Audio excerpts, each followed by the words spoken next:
Hey guys, welcome to DevOps School. In this video tutorial, we are going to learn about Python. Python is a general purpose, interpreted, interactive, object-oriented and high-level programming and scripting language. After going through this tutorial, I promise you that the concept and understanding of the Python will be absolutely clear to you. This series is divided into multiple parts. Therefore, subscribe to the channel and follow the playlist. But before that, let me ask you a few things. Are you dreaming of a career with higher pay and more responsibilities? Or are you ready to take your skills to the next level this year? Then start investing in DevOps School certification level courses which will help you to emerge skills for a wide range of entry-level roles and as well as higher potential future positions. But with thousands of courses online and in classroom worldwide, finding the right one for your career goals can be difficult. You can consider our courses like Agile Developer, Agile QA, DevOps Certified Professionals, Site Reliability Engineering, DevSecOps, and Masters in DevOps Engineering, where you will have access to well-structured, easy-to-follow course content that has been developed and will be delivered by industry professionals. You can join on our training programs globally through online platforms, and if you are looking for classroom workshops, then we have regular sessions available in Bangalore, Hyderabad, Chennai, Delhi NCR, Mumbai and in Pune. Simply compare our many courses, find the one that suits your style and schedule best and start today. db.commit works is required when we are inserting the information. When we are selecting, it is not mandatory. But when we are inserting, we need to commit our transaction. Then only the data will actually get saved into the database. Okay, but here in case we are fetching means we are getting the information. So commit is still required there. No, right? No. It was written there, so I just didn't comment it. But for selection, there is no need of commit. You can still execute the program. Commit is required when you want to insert the data. Insert or modify, update or delete. Yes. Yeah. And why you mentioned the DB close, like the session is still, we have to get out of the session. That's why you mentioned db.close there. Correct. So if you're opening a file, you close the file, right? Same way. If you're opening a connection with the database, you have to close it. If you don't close it, it will not give any error. But what if the collection stays there or some process is still running? We don't want to take that risk. So here, the safe way is to close. No, I got your point. But where is the connection gets started here? Means like db.close is there. So is there something like db.open? Where does it start from? Okay, from there. Okay, got it. Yeah. Okay, thanks. That's how we are connecting to it, and we are doing the task, and then we are closing. Okay, got it. Thanks. Yeah, well, I think adding to that, db.commit function is applicable for two databases, right? One is for Oracle, another for MySQL, right? It's not required for MS SQL and other databases. To save the data into the database, commit is required for Oracle and MySQL, right? Can be. So whichever database is just like your SQL statements also. SQL concept is same, but for each database, it slightly changes, right? Same way, what is there in your module is important. So this commit or cursor, they are all related to the module. So these are all features of this module. So for Oracle, you may have something else. You may not have cursor. You may have some other function. Okay. Makes sense. Yeah. Okay. If the database is remote here, so instead of localhost, we have to put some IP address there, hostname somewhere, something like that. Correct. So here will be the IP address and then username, password, and the database which you are connecting. Okay. Vaidehi, what is the functionality of cursor here? What does it do? Cursor is, cursor, you can just think of the cursor like a prompt in SQL. So this is a cursor, right? So from the cursor, you can execute a command. It's basically connectivity is established, and whatever I want to execute, I can execute it using the cursor. That's the basic functionality of that. Okay, fine. Thank you.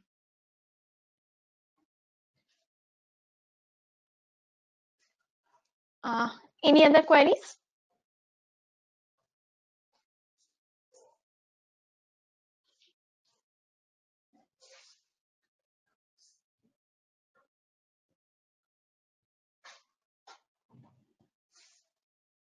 Okay. So this was a small introduction to basic Python programming. We'll take a small 15 minutes break, and after the break, we will try to convert the same application into a web-based application using Django Framework. So we'll start with how to create a project from scratch, how Django helps us to connect our front end to the backend database. So this entire connectivity with respect to inserting a book object in the database and fetching all the book objects from the database. So this process we will try to see using the Django framework in the next half. Okay. So what is Django Weather? Is it framework? Yes, it's a framework. It's a collection of modules. And this framework helps us to build web applications. So backend is Python and front end, anyways, it has to be HTML. So front end is HTML and backend is going to be our Python. So Django is the tool. It's a tool. It's a framework. It's not a tool. It's a framework.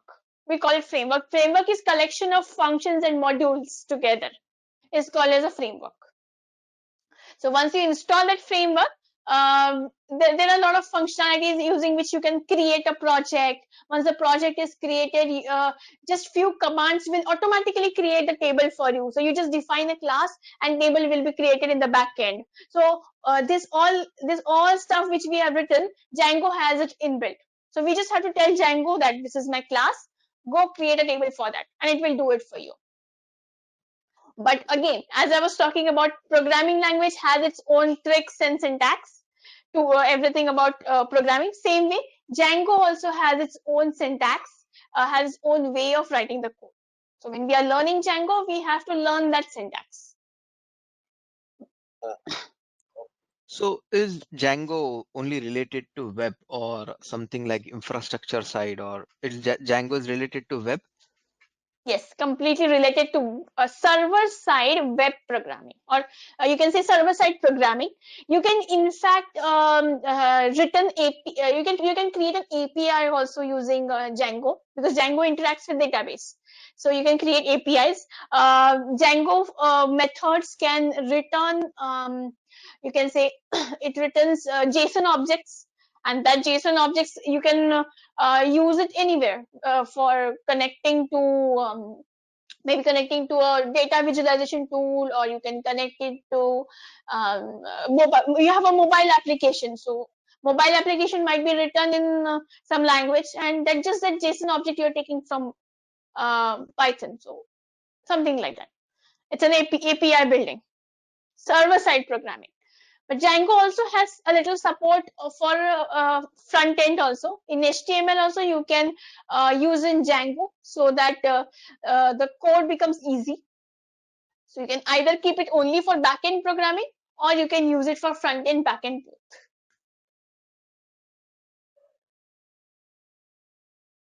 Explain later on about the virtual environments that is using Python.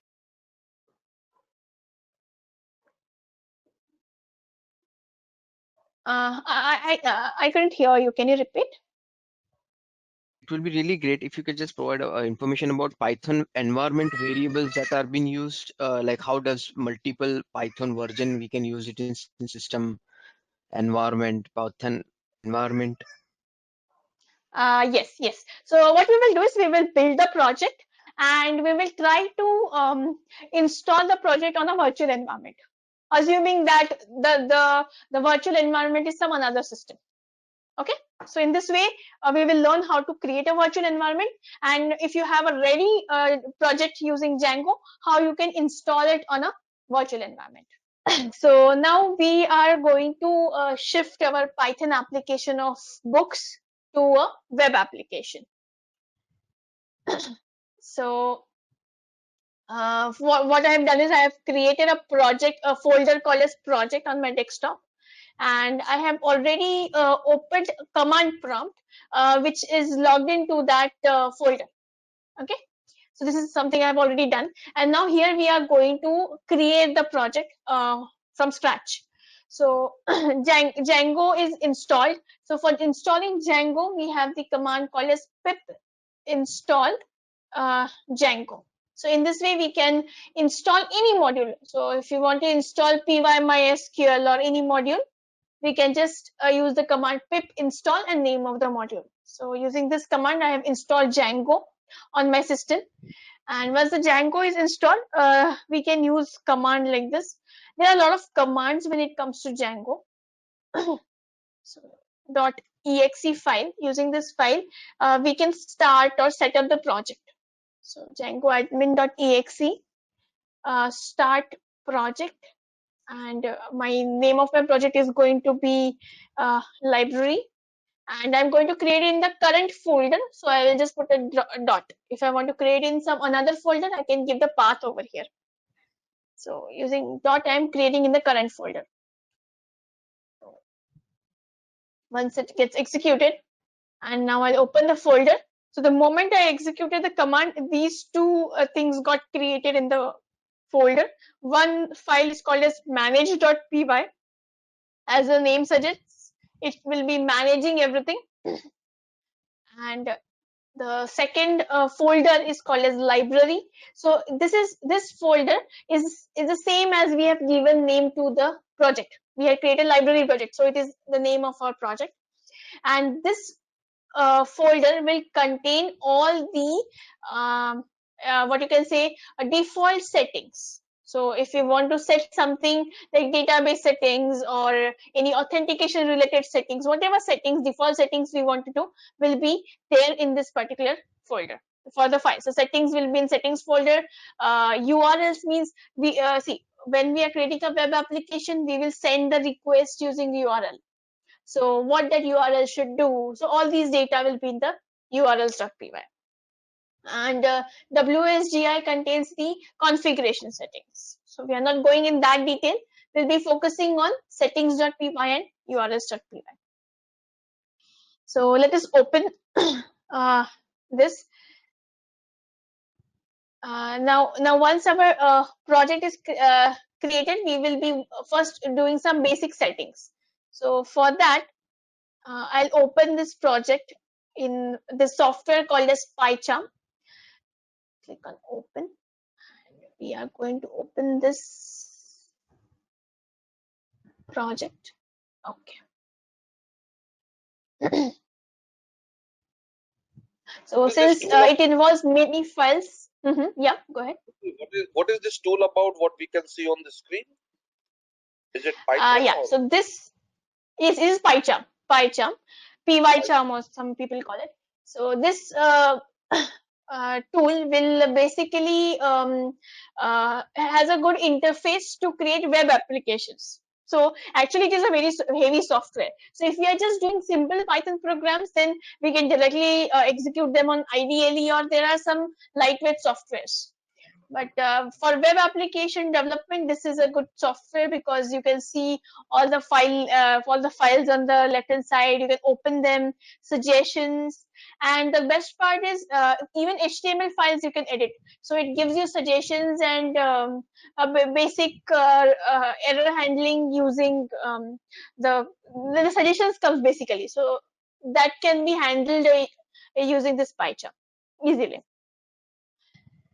So is this professional community version? Because if I go to the website, it's showing two versions. Both is what software you're using it?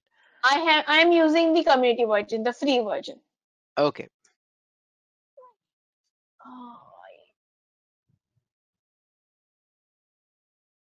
Just a second, which one I have opened? Let me check. Python project. No, which one? Project folder. Yeah. So the moment we open the project in PyCharm, we can see the same library structure over whatever file structure over here. Now let's try to understand the settings.py. This is a very important file. It takes care of the project settings. Just one question. Once we install the Django, these files are created, right? No, install the Django project. Once we create the project, okay. Yes. So once for that you need to install Django. Yeah, you have to create the project. Yeah. Okay. General in the company environment, it will be like on the GitHub URL, right? GitHub. Yeah, it can be on GitHub or in your server repository. It can be there.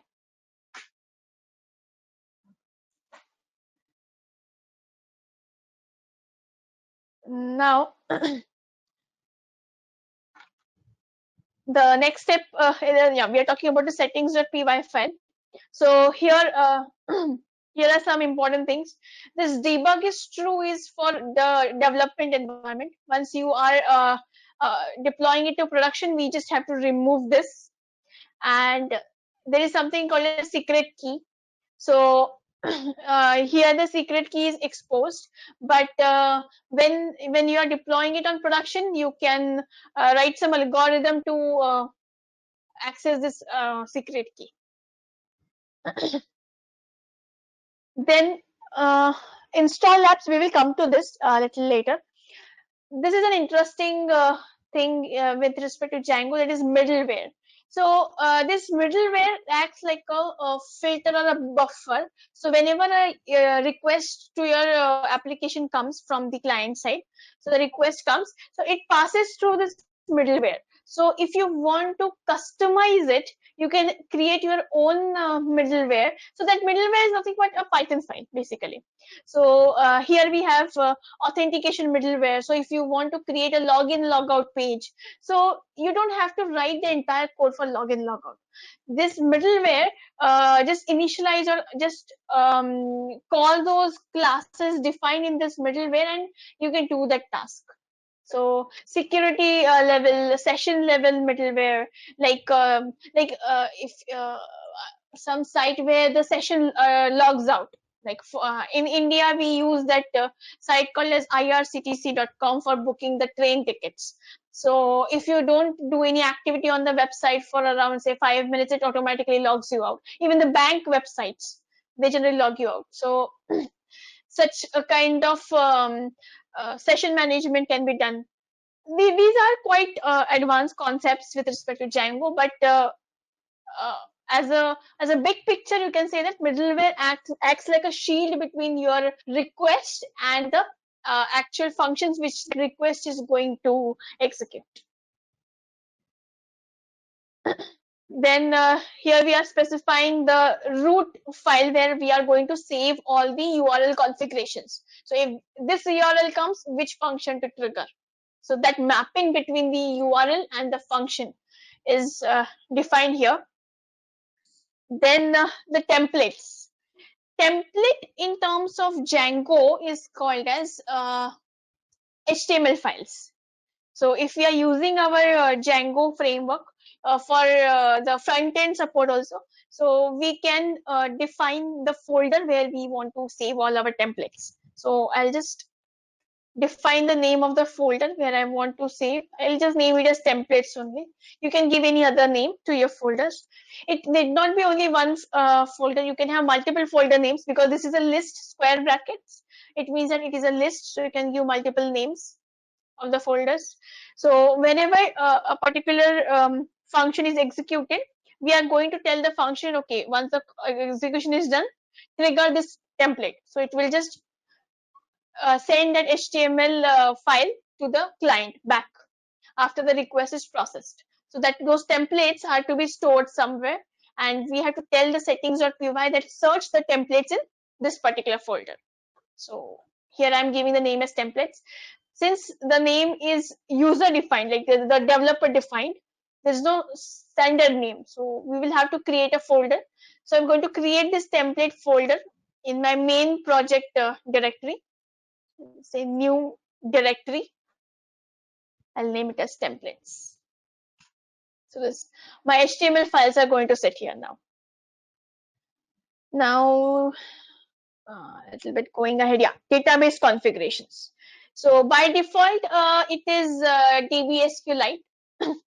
But if we want, we can change it. So we will be changing it to MySQL also. So right now we will start with SQLite, and then we will change it to MySQL also. Then here are everything related to authentication. yeah, here we can set the server local, language, everything we can set over here. This static folder actually tells us where all our media is going to stay, media, images and all. So using this static, we don't have to maintain the folder structure to call our images. Just using one static library or static framework, we can access these images. Suppose there is something called as file upload. So user is going to upload their files in our application. So where to save that? All these things can be mentioned under this thing. Now I'm going to add one more thing. That is, I'm just going to copy the code from my ready project. So here, yes. So this is something we have to specify. So here I'm telling that my static files are going to be in a folder called as static. And this is going to be the URL pattern for that folder. That's what we have mentioned. Apart from that, I am also going to use something called as crispy template. So for that, I have installed one module called as crispy tags. So they are just going to help me with the UI thing, just to make my forms and my structure look good. Basically the form part. So for that, I have installed it using the pip command, and I'm going to import it here. So I'm just going to write crispy forms. This is my third party module which I have installed. So this is my, I'll just write here, third party app which I have installed using the pip command. I'm going to use it for my forms. Okay. What So is this the is all command about that you use? Sorry, what is the command that you use? Pip install crispy. uh What product? crispy. Yeah, no, the syntax is slightly different. Let me just confirm it. So if you know the name of the module but you don't know the syntax to install it, we can go to this website called as pypy.org, and here you can search for the library name. So I'm just going to search for crispy forms. So yes, this is the one which I have installed, Django crispy forms. And here we get the pip command. So it's going to be pip install Django crispy forms. You can just copy and go to your command prompt and just paste it. So it will install it. So in the same way, you can install all the modules also. So if you know the name of the module, you can just go to the search bar, type the name of the module, and you will get the installation syntax for that. Sometimes the installation syntax is slightly different than the exact name of the module. So it's better to copy it from this pypy.org website. What did you put in the search to get this crispy? Means in I the just wrote search. crispy. Okay. Crispy forms. So I got all these suggestions with respect to that. Then after looking at the suggestion, I just remembered that this is my correct one. If you don't know which is the appropriate one, like if you're just in the trial and error stage, so you can just check a few more, click on that, and then here the introduction and the documentation, everything is there. Here you can see the project description, and here are some more examples they have given how to use it. So you can refer to their documentation. So basically this is the right way to explore the modules using the documentation.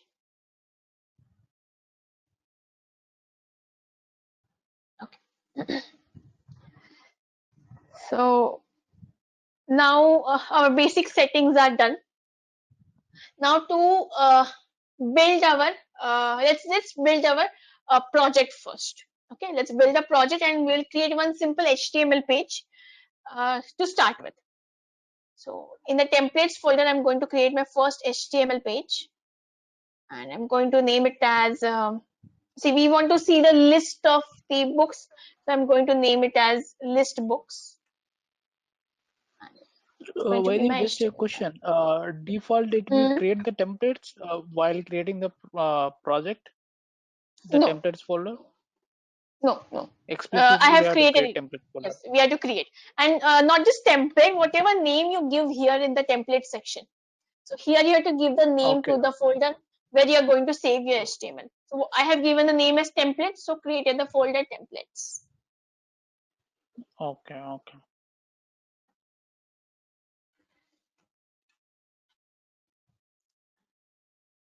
Now this is the HTML page. I'll just write a simple heading.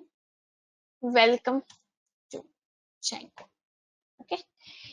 Now we will go ahead with let's launch this project, whatever is created. For that, we will go to the command prompt, and once for the first time, we have to set up the database. That's the first thing. Okay, so we haven't set. We have just mentioned the details about our database, but we have not yet initialized it or triggered it. So I'll just use a dir command to list the files in our project folder. So we are going to take help of this manage.py. So the syntax goes like this: Python manage.py, and I'm going to use a command called as migrate. So whenever we are first launching the database, we have to use the command migrate. So there are some inbuilt that if you have observed here, where we wrote crispy forms, no? There are some inbuilt applications. Some applications are already there, like authentication, session, admin. So now we need to install all these tables. They are basically tables. So we need to install all these tables in our database. So for that, we will run the command called as migrate. So you can see here all these applications, whatever tables are there. See, all these are tables. These tables have got initialized. These are the default Django table, Django defaults. So if you go and see the installation files of Django, you can see their documentation. Yeah, and one more thing, adding to that, Vaidhi, what is the significance of manage that py file? What it contains exactly? Yeah, so this file contains all the commands to set up your project, to run the test cases, to install the database. So this manages everything basically, and this manager.py is responsible for running our server also.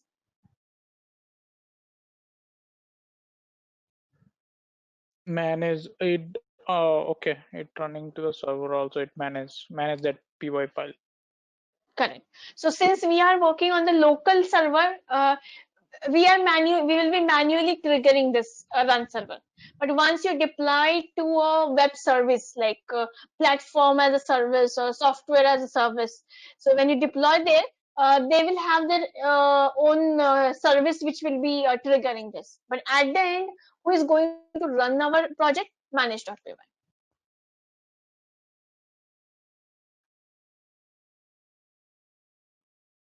I mean to say, So like, now, once it start the services, Python microservices, hmm, I mean to say where the Django application is hosting. So first it pick up the manage that PO file. hmm, How it yes. could be like which file is picking first, and the second one which one, the settings.py file, like how it could be during Okay. the So startup of the services. Once you deploy this to your uh, uh, platform as a service, let's say, okay, you can even actually try. I'll share this entire project with you. So as a homework, what you can try is Okay. you can go to the website called as pythonanywhere.com. Okay, so there you can create one free account.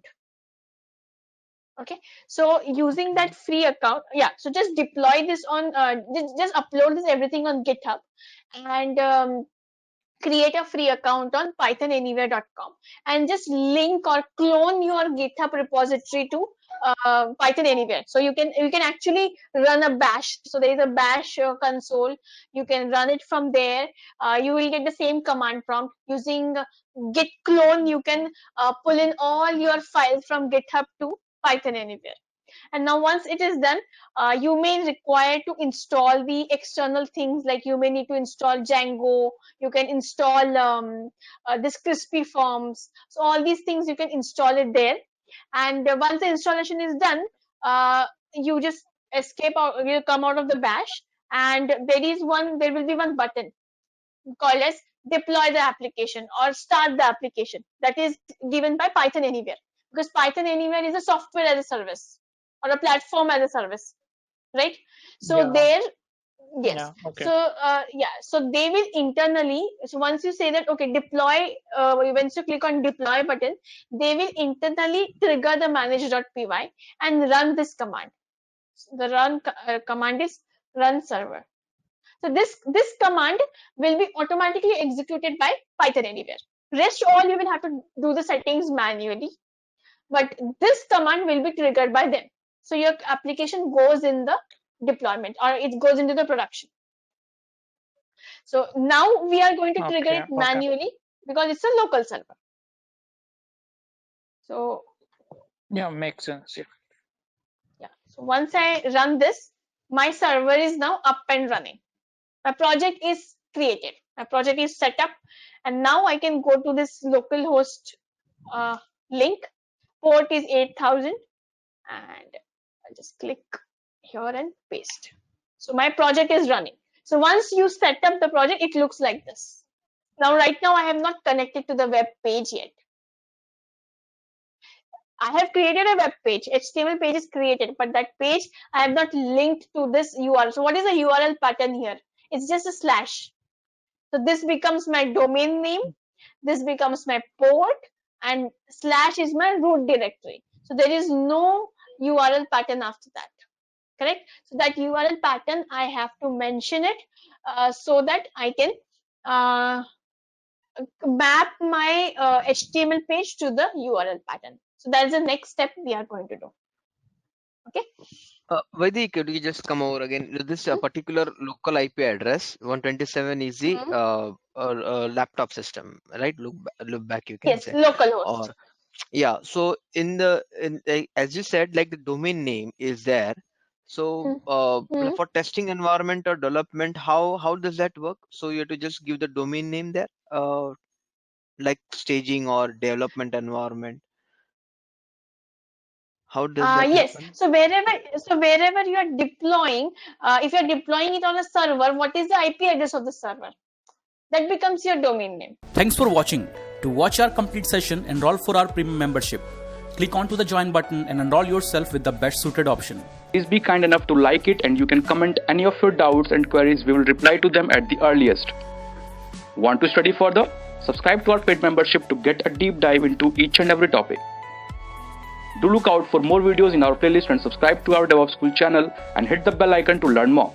Keep learning.